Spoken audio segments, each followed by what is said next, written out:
있잖아요. 그런데요, 원래 히브리어 성경에는 사무엘 상하로 돼 있지 않고 그냥 사무엘로 돼 있어요. 네.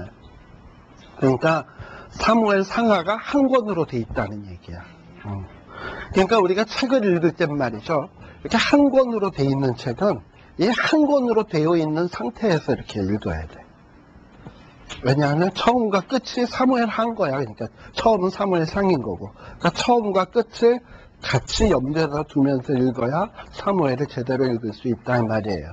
근데 왜 우리 성경에는 그것도 모르고 왜 사무엘 상하로 나누었냐, 뭐 이런 생각이 들잖아요. 네. 근데 거기에는 이유가 있어요.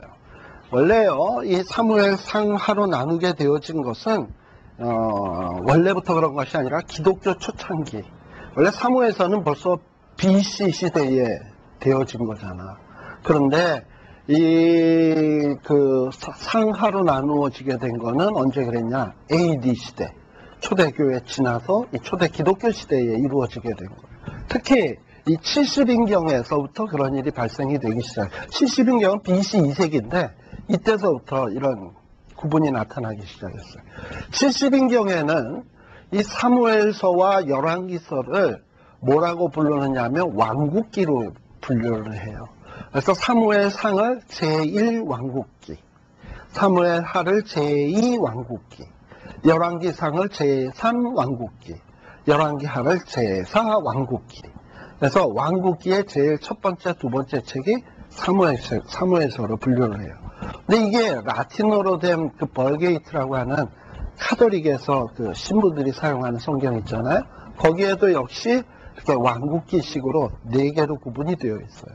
그래서 어떤 이런 전통을 따라서 기독교에서는 사무엘 상하, 열왕기 상하 이런 식으로 구분을 하고 있는 겁니다.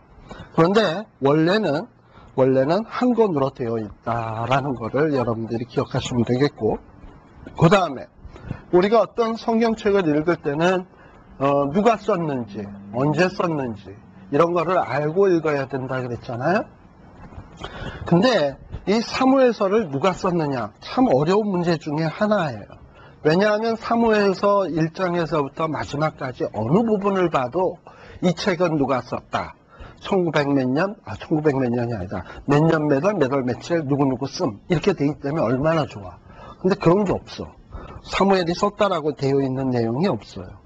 물론 유대인의 전통 탈무드 같은 데 보게 되면 사무엘서는 사무엘이 썼다라고 얘기를 하는데요. 그것도 문제가 되는 것이 사무엘 상 25장 1절에 보면 사무엘이 죽어.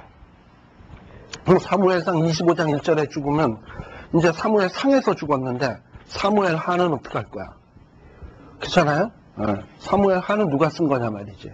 물론 죽은 다음에 일들을 영감받아서 썼다? 물론 그렇게 얘기도 할 수 있지만은 그거는 좀 정말 어떻게 납득하기 어려운 얘기 아닙니까? 물론 하나님이 능치 못하게 하시면 뭔들 못해? 그런데 어쨌든 성경에는 사무엘이 썼다라고 하는 내용은 없어요. 사무엘이 죽었다고 하는 내용은 있어도. 그래서 이 사무엘서의 저자가 누구냐 하는 것은 참 이게 우리로 하여금 골치 아프게 만드는 일입니다. 근데 우리가 이 저자에 대해서 알 수 있는 어떤 힌트를 알 수 있는 성경 구절이 하나 있어요. 역대상에 보면, 여러분들이 57페이지 중간에 보게 되면 역대상에 보면 이런 내용이 나와요. 다윗 왕의 시종 행적이 누구? 선견자 사무엘의 글과 선지자 나단의 글과 선견자 갓의 글에 다 기록되고, 또 저의 왕된 일과 그 권세와 저와 이스라엘과 온 세상의 열국에 지난 사사가 다 기록되니라 라고 되어 있어요. 여기에 보면 사무엘의 글이라는 게 분명히 있는 거죠. 그 다음에 나단의 글도 있고 선견자 갓의 글도 있어요. 그런데 여기서 말하는 선지자 사무엘의 글이, 이 글이 곧 사무엘 상하는 아니야. 사무엘이 뭔가 기록해 놓은 게 있다는 얘기지 이게 곧 사무엘 상하라는 건 아니에요. 그 다음에 선견자 나단도 쓴 글이 있고 갓도 쓴 글이 있어. 그러니까 선지자들이 쓴 글들이 있는데 누군가가, 근데 그 안에 뭐가 써있냐? 다윗의 행적에 대해서 써있고 심지어는 사사들의 이야기까지도 써져 있어요. 그러면 누군가가 이런 글들을 참조해가지고 나중에 사무엘서 같이 이런 책을 만들어내지 않았겠냐 이 말이죠. 나단의 글, 가세의 글, 사무엘의 글. 그러다 보니 사무엘서의 1장에서부터 25장까지는 누구의 글을 많이 참조했겠습니까? 상식적으로 사무엘의 글이 많이 참조가 됐겠죠? 사무엘이 글이 많이 참조가 됐을 것이고. 그 다음에 그 이후에 나오는 글들 같으면 뭐 예를 들면 나단의 글이라든지 가세 글이라든지 이런 사람들의 글들이 쓰여졌겠죠? 참고가 됐겠죠? 그러나 이거를 최종적으로 다 모은 사람, 그게 누군지는 몰라.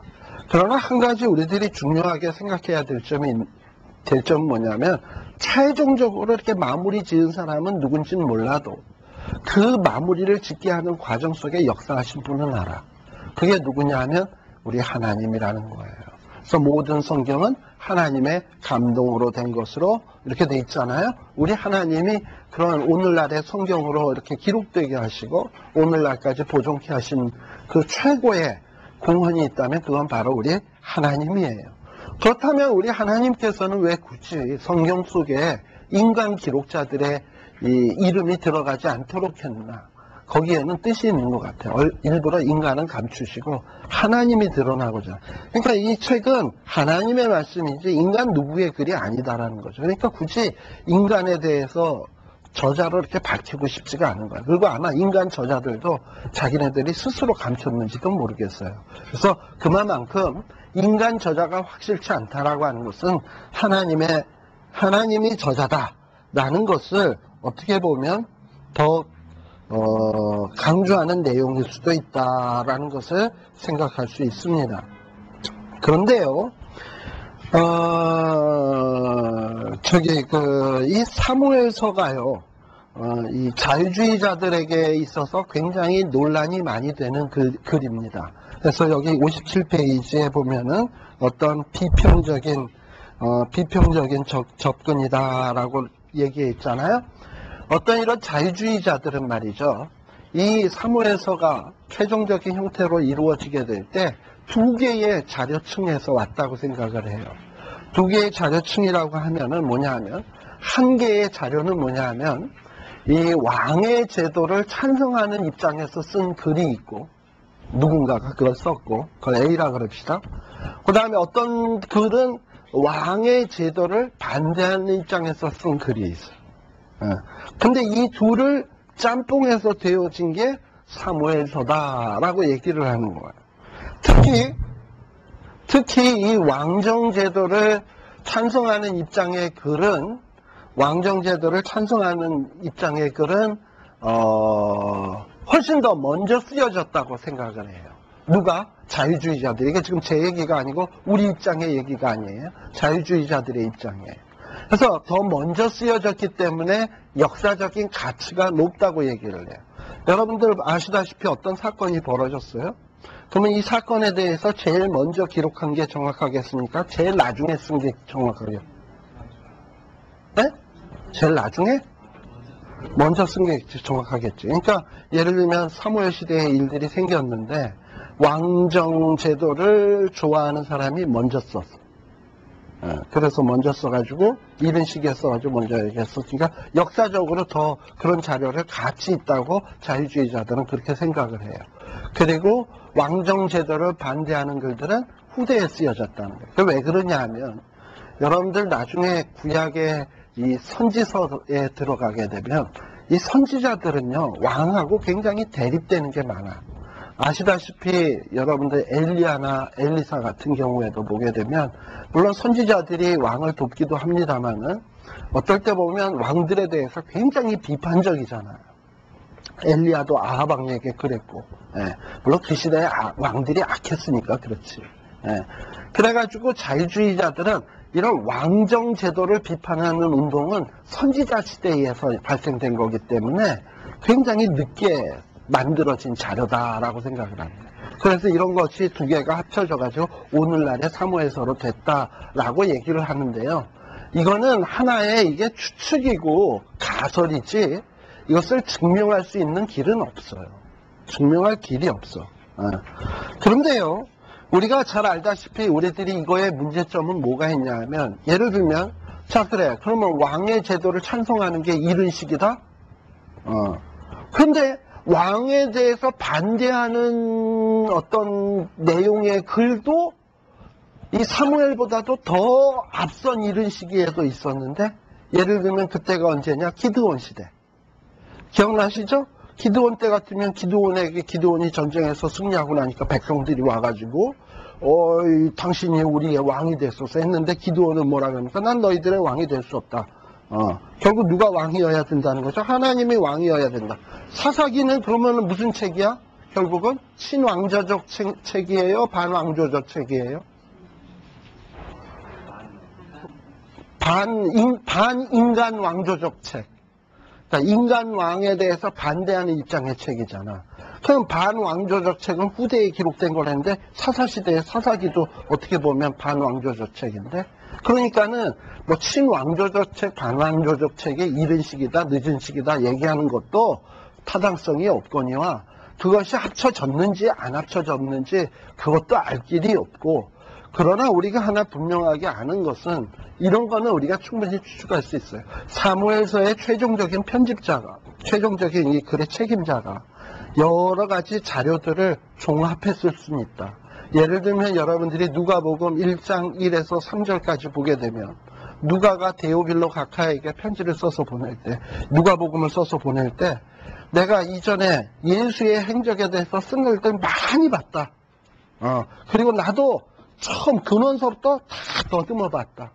그리고 그것을 다 더듬어 보고 데오빌로 각하에게 차례대로 내가 정리해서 써보낼 필요를 느꼈노니 하고선 쓴 게 누가복음이거든요. 그러니까 만일에 그와 같은 과정을 겪었다면, 이 사사기를 누군가가 쓰는 사람이 선지자 나단의 글, 가세 글, 선견자 사무엘의 글, 또 기타, 그건 뭐 역대상에서 언급하고 있는 거, 그 외의 글도 많을 거 아니야. 그런 글들을 다 종합해서 봤고, 이런 거를 이 뭔가 사사기를 씀으로 해서 이 사사기를 읽는 독자들에게 무엇을 전달할까 생각하면서 자료들을 배열하고 종합하고, 이로선 쓰는 과정에 또 플러스 뭐가 동원이 되냐면, 하나님이 감동하셔가지고 여기에 오류가 없도록 이렇게 기록되어진 것이 사무엘서다라고 보는 것이 가장 적절한 우리 성경관이 아니겠나라는 이런 생각을 갖게 되는 거예요. 자, 그래서 그런 거를 생각을 하고요. 그 다음에 또 하나의 이 사무엘서가 어려운 이유 중에 하나는 58페이지 중간 약간 밑부분에 보면 사본 비평적 문제들이라고 돼 있잖아요. 이게 또 골치 아픈 문제야. 예. 보통요, 우리 이 한글 성경은 이 구약의 사본들이 여러 가지가 있는데, 사본 가운데서 어느 사본을 이걸로 번역을 했냐 하면, 대개 우리 한글 성경이나 영어 성경은 마소라 사본을 텍스트로 해서 번역을 했어요. 예, 마소라 사본을 번역을 했어요. 그런데 이 사무엘서를 딱 읽어보면, 사무엘서를 그러니까 결국 마소라 사본하고 내용이 비슷할 거 아니야? 근데 저기 그 구약을 헬라어로 번역한 성경이 있어요. 그게 BC 2세기경에 70인의 학자들이 쓴 성경인데요. 그때의 이스라엘 백성들이 히브리어를 다 잊어버리고 헬란말밖에 모르고 이러니까 헬라어로 된 성경이 필요하다 해가지고 알렉산드리아에 있는 70명의 랍비들이 모여가지고 구약 성경을 헬라어로 번역을 했어요. 그래서 번역을 해서 이 구약 성경을 만들었는데, 그럼 그 70인경 안에도 사무엘서가 있을 거 아니야. 근데 이 70인경으로 된 사무엘서와 마소라 사본으로 된 사무엘서를 비교를 해보면 너무 많이 차이가 나는 거야. 차이가 서로. 그러니까 마소라 사본은 뭔가 어떤 A라는 자료를 베낀 것 같고, 70인경은 B라고 하는 자료를 가지고 번역을 한 것 같아요. 그러니까 서로 이 원소스가 너무 다른 것 같은 이런 일이 생겨요. 그러면 후대의 성경을 읽는 우리는 어떤 문제에 빠지냐? 아니, 사무엘서의 어떤 본문이 지금 우리말 성경하고 70인경하고 다를 때 과연 어느 거를 우리가 옳다 해야 되는가?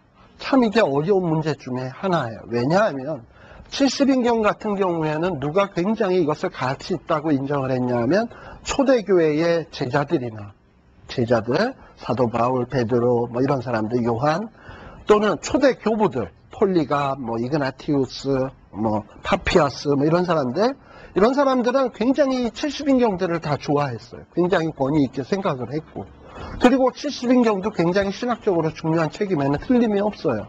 그런데 이렇게 서로 사본상에 다른 경우에 우리가 과연 무엇을 따를 것인지, 이게 참 어려운 문제 가운데 하나예요. 물론 이제 여러분들은 그거는 조금만요.